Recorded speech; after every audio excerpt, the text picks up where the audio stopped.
Hi, I'm Vicky Fang. I'm the author of The Boo Crew Needs You.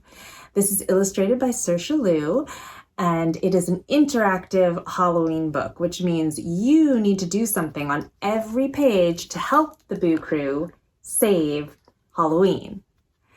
So it's really fun. I hope you'll check it out.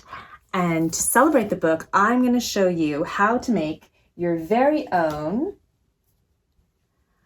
lollipop ghost. So it's very easy. I'll show you how to do it. All you need is a lollipop, a piece of string, a tissue, and a Sharpie.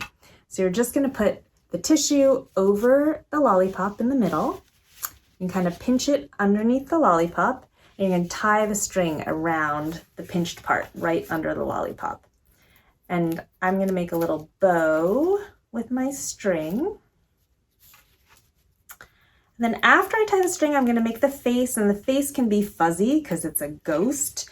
So I'm going to use my Sharpie and just sort of put some marks on to make a face. So here's my Sharpie.